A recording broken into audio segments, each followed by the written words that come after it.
I'm using a throwaway as this is causing major issues in our family right now and I don't want anyone involved finding my main account. Names changed for privacy. This is a long post but I need to give proper background so everyone understands how we got here. I, 36F, met Penelope in high school when we were both 17. She was already out and proud while I was still deep in the closet, mostly because my family was somewhat traditional.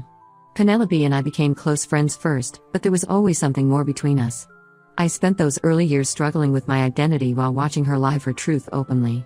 She never pushed me to come out, just supported me through everything. When I finally came out at 21, my family had mixed reactions. Mom was uncomfortable at first but came around eventually. Dad surprised everyone by being immediately supportive. He said he'd suspected for years and was just waiting for me to be ready to tell him. Sarah was only 12 then and didn't really understand, but she grew up knowing Penelope as part of our family.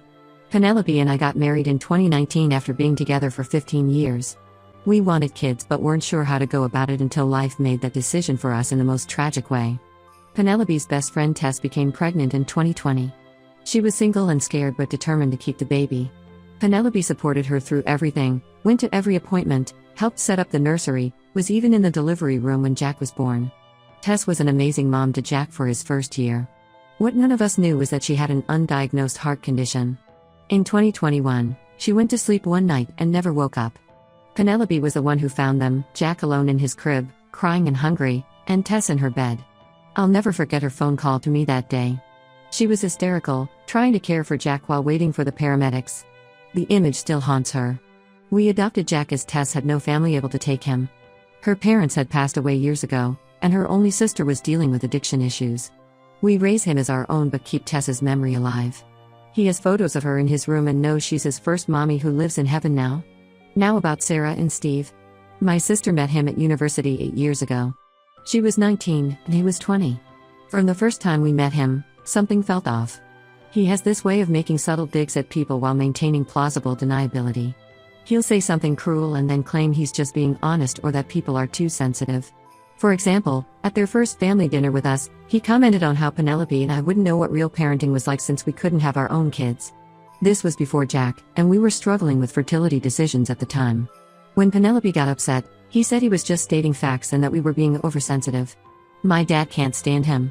There have been countless incidents where Steve has made inappropriate comments about Dad's age or questioned his decisions about retirement. Penelope usually ignores him, but occasionally she'll respond with clever comebacks that make Dad laugh. Like when Steve complained about Dad's new car being too expensive for a retiree, Penelope asked if Steve was worried about his inheritance already. Mom tries to keep the peace by changing the subject whenever Steve starts up. My grandparents hate him too, but they're old school and believe in being polite to guests. Even they have their limits though, especially my granddad who's normally the quietest person I know. Last weekend was rough as it was the anniversary of Tess's death. Penelope, Jack, and I visited her grave on Saturday. Penelope always struggles this time of year, but she tries to stay strong for Jack.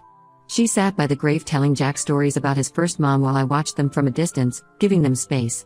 On Sunday, we had our regular family gathering at my parents' house.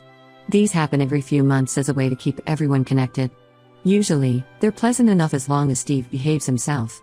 Penelope was still quiet from the previous day, and my dad noticed. They've always had a special bond. He treats her like another daughter. They went for a walk together, something they often do when either of them needs to talk. Steve apparently took issue with this. He demanded to know why he wasn't invited on their walk, acting like a child excluded from a game. I explained about Tess's anniversary and how Penelope was having a hard time. His response was that she should be over it by now since it had been 3 years. My granddad, who rarely speaks up, said that his best friend had died 20 years ago and he still had days where the loss felt fresh. Steve shut up then, but you could tell he was seething. When Penelope and Dad returned, she seemed better. We all sat down for our late lunch, and things were going fine until Steve tried to insert himself into Penelope's conversation with my granddad about Christmas markets. When they didn't immediately include him in their plans, he exploded. He shouted across the table about how Penelope was manipulating everyone with her grief, that she was getting all the attention because her friend died 3 years ago, and that we all needed to get over it. He even threw in a few swear words, which my grandparents hate. The whole table went silent. I expected Penelope to lose it. She's usually calm but protective of Tess's memory. Instead, she looked at him with this eerily calm expression and said they hadn't even been talking about Tess, just making plans for the Christmas markets. Then she absolutely destroyed him. She told him that everyone in the family hates him because he's toxic and narcissistic. That family gatherings are actually enjoyable when he can't make it. She pointed out that he has no friends outside of Sarah, and even his own family can't stand to be around him. The final blow was when she said that Tess had made more impact in her 32 years than Steve could in 150, and that Tess's funeral was packed with people who loved her while he'd be lucky if Sarah showed up at his. After that bombshell, Penelope went to the garden and I followed. My dad made Sarah and Steve leave, which was the right call. When we came back inside, Penelope apologized to everyone for losing her composure, but nobody except Mom thought she needed to apologize. Dad even made a joke about a lesbian being the one to tell him straight, which broke the tension and got everyone laughing. Yesterday, Sarah called demanding an apology from Penelope, threatening that she and Steve wouldn't come to Christmas otherwise. I reminded her we wouldn't be there anyway as we're spending it with Penelope's mom this year. She got really upset, insisting Penelope was out of line and needed to apologize. I refused, telling her I agreed with everything Penelope said. Today, Dad called asking if Penelope's mom would mind extra guests for Christmas. Apparently, Sarah had called Mom ranting, and Mom told Dad to make Penelope apologize. They had a huge fight about it, and now Dad's refusing to spend Christmas with Steve, even if it means damaging his relationship with Sarah. My granddad's joining us too. Mom's furious, saying Dad and Penelope are destroying the family. Penelope offered to apologize just to keep peace in the family, but I told her absolutely not. Everything she said was true, and I'm tired of everyone walking on eggshells around Steve just because Sarah loves him. I need advice from anyone who's dealt with toxic family members. How do we move forward from here? I can't see any way to make this work without someone getting hurt. Update 1: I never expected things to escalate this badly, but here we are. The situation has gotten much worse, and I need to share what happened last night. Since my last post, the family has been in complete chaos. Sarah has been sending endless texts to everyone, switching between guilt-tripping and angry accusations. She sent messages to our entire extended family about how Penelope disrespected Steve and how I'm choosing my wife over my own sister. Mom has been calling daily, leaving voicemails about how we're tearing the family apart during the holidays. Dad and Granddad have been amazing through all this. They've been shutting down anyone who tries to pressure us into apologizing to Steve. Dad even went off on Mom when she suggested that maybe Penelope was still unstable from Tess's death, and that's why she lashed out at Steve. He told her she was being cruel and that she needed to stop enabling Steve's behavior. Last night everything came to a head. Penelope and I were home with Jack, having a quiet evening. Penelope was on the floor playing blocks with him while I was in the kitchen making dinner. Around 7 p.m., there was aggressive knocking at our door. Before I could even reach it, I heard Sarah's voice demanding we open up. I looked through the peephole and saw both Sarah and Steve standing there.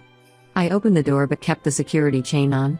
Sarah immediately started crying, saying we needed to talk this out as a family. I told them this wasn't the time or place, and they needed to leave. Steve then did something I never expected. He literally shoulder-checked the door, breaking the security chain.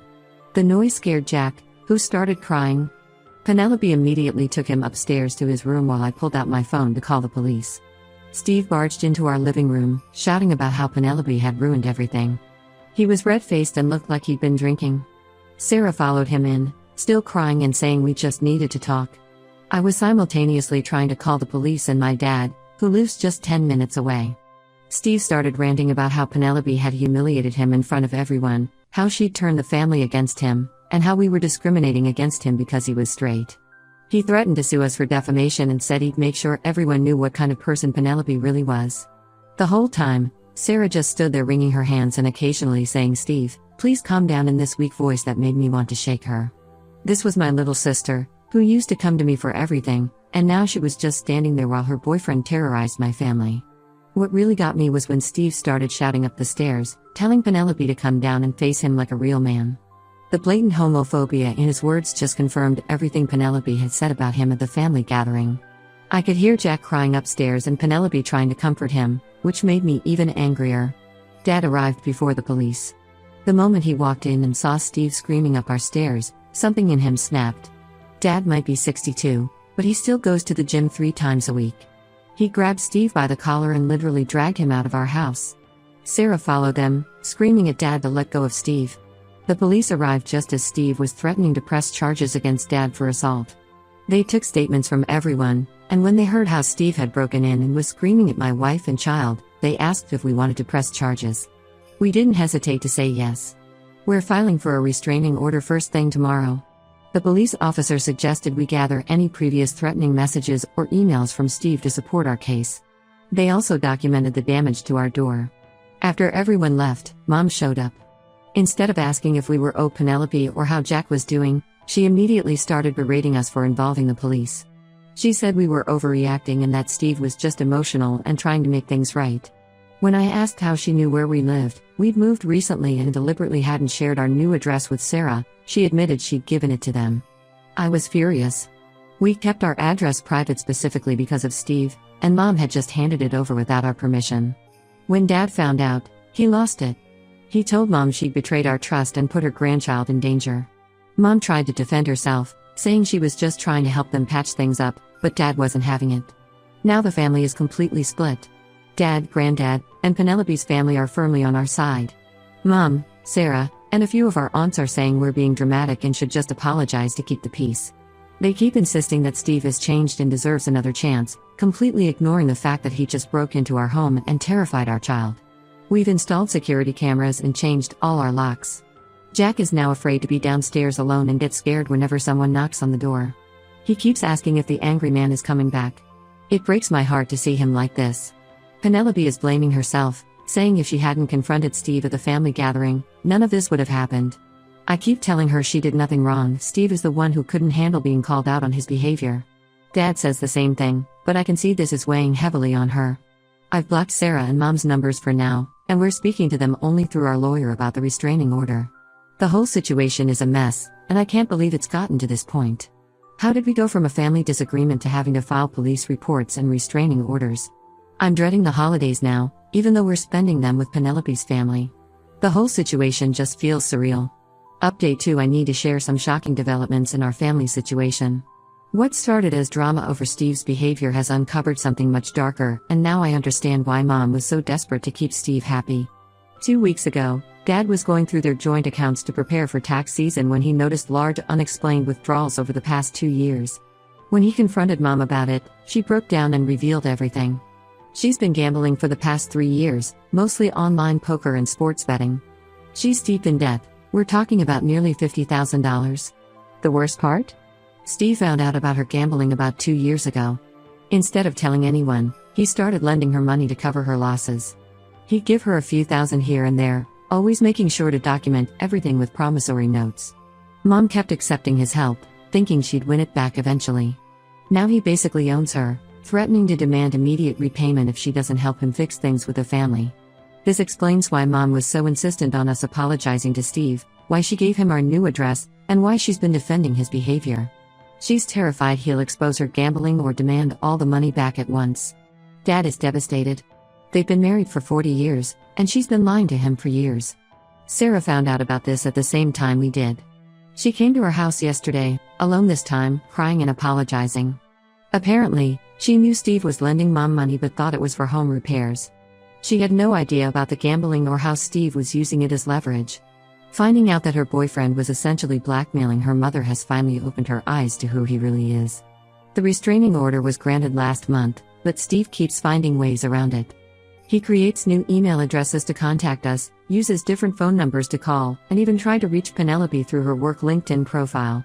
He's gone from demanding an apology to making threats about exposing family secrets. Last week, he started spreading rumors at Penelope's workplace. He contacted several of her colleagues through social media, suggesting that she's mentally unstable because of Tessa's death, and that's why she attacked him at the family gathering.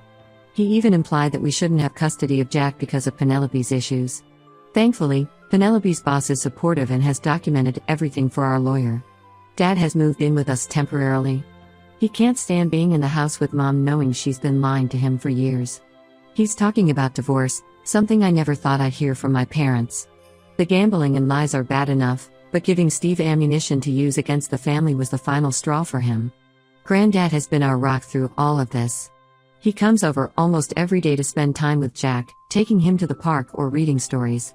Jack adores him, and it's helping him feel secure again after Steve's break-in. The other day, Granddad got emotional and told me that in all his years, he's never seen someone cause as much damage to a family as Steve has. Mom tried to come by last week to explain herself, but we wouldn't let her in. She's still more worried about Steve exposing her gambling than about what she's done to the family. She left a long letter in our mailbox, mostly justifying her actions and begging us not to let Dad divorce her. She barely mentioned Jack or how her actions put him in danger when she gave Steve our address. Sarah is staying with friends right now, saying she needs time to think about her relationship with Steve. She's finally seeing all the red flags we tried to point out over the years.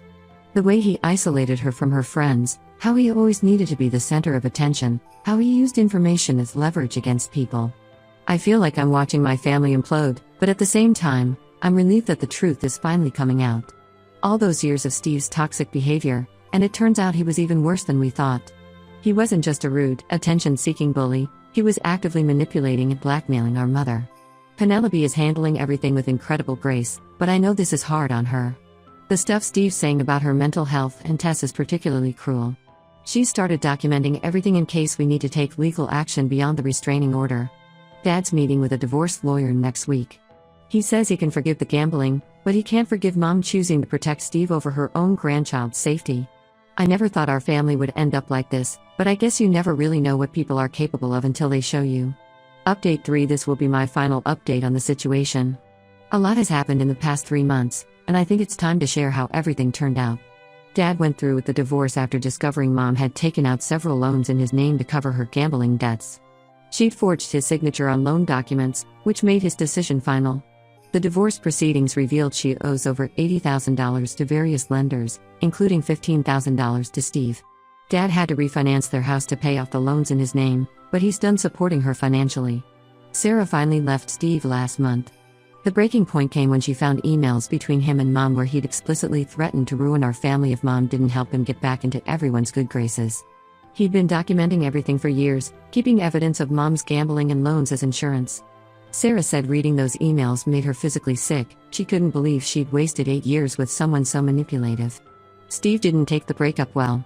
He tried to use the evidence against Mom anyway, but by then everyone already knew about the gambling. When that didn't work, he started showing up at Sarah's workplace. She had to get her own restraining order after he slashed her tires. Mom moved in with Aunt Linda and claims she's getting help for her gambling addiction. She sends emails every few weeks, usually when she's feeling guilty. They're always the same, apologizing for the loans but defending giving Steve our address because she just wanted the family to heal. She still doesn't seem to understand the gravity of putting Jack in danger. Dad found a small apartment near us and sees Jack almost every day. The divorce was hard on him, but he's doing better now. He joined a gym with Granddad and started taking cooking classes. Penelope's mom has practically adopted him. She invites him over for dinner twice a week and they've become great friends. It's nice seeing him smile again. Penelope decided to look for a new job after Steve's smear campaign at her workplace. Even though her boss was supportive, the rumors affected some client relationships. She found a better position at a larger company with better pay, so Steve actually did her a favor in the end. The new company even offers better adoption benefits, which we're considering using in the future.